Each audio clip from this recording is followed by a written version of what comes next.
Okay, now that we understand the concept, right, one big synth, and we have a good understanding of the tools, right, the sound source and the plugins, let's design a sound from scratch. And I'm going to use the ESE ensemble synth. So let's take a closer look and listen to what the default setting sounds like.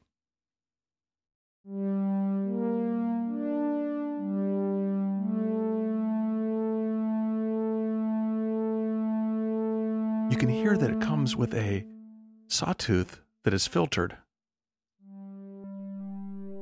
We could change it to square or pulse wave. And let's pick a square wave and add some pulse width modulation to it with a fast LFO. That sure sounds like frequency modulation. And that's because we're listening to vibrato. Whenever you select the waveform right on the button, right on that little dot, you're going to be modulating the frequency of both the square wave and the sawtooth wave. However, when you move into this area, this in-between area right in here, this is where you get pulse width modulation. So this knob has a dual function. And of course, what I'm looking for is some subtle motion, just to give this sound a little bit of interest at the very beginning. Then this sound pours into the low-pass filter, where we can set the cutoff frequency of the filter. We can determine how much our velocity affects the filter here. Also, our attack and release is being fed into the filter, so we can set that here. And we can determine how our velocity will affect volume.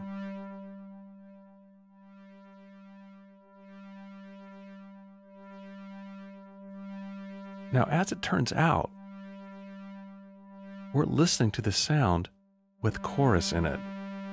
So our default setting has some chorus built in, so it's important to turn those off. And now we have to re-listen and maybe make some changes in our setting.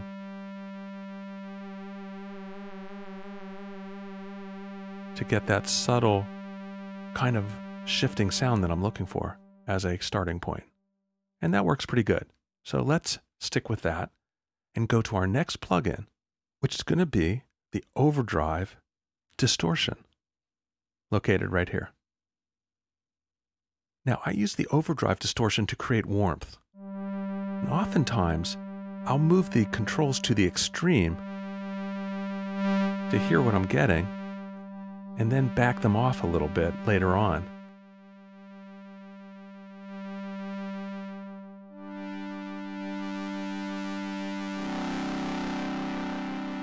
With distortion, when you hold a chord, there's so much harmonic interaction that it can sound really kind of complicated. So when you're using it, it's important to hold a chord and make sure your setting works with polyphonic material. Here it is in bypass. Now I'll turn it back on. And you can hear how it warms it up. It makes it kind of analog, soft and fuzzy, which is exactly what I'm looking for. Next, I'm going to throw it into the scanner vibrato. And now we're going to take a deeper look at this cool little unit. The scanner vibrato has 3 settings for chorus and 3 settings for vibrato. And they're all just kind of subtly different, so you have to listen to them. You can have vibrato by itself, or you can have chorus, which is the vibrato mixed with the original signal. I like to use vibrato by itself to jumble up the sound a little bit as we move through the other devices in our effects chain. So let's listen to it without vibrato. And now with. I tend to like the more intense setting, which is vibrato 3. And then I like to break up the stereo phase. You can set the phase by setting this knob right here, right? Which means that the left rate has all control and the right rate doesn't. However, you can separate them by going to free and give the left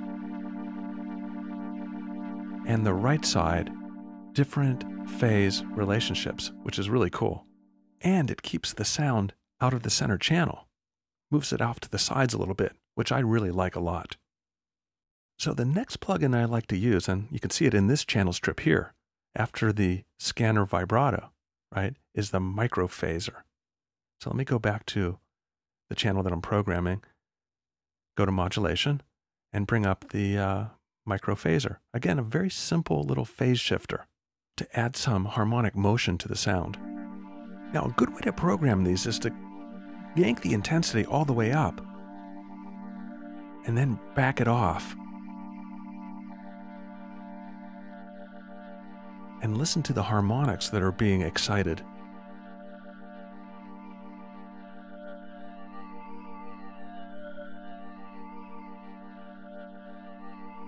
You don't want it to be too dramatic.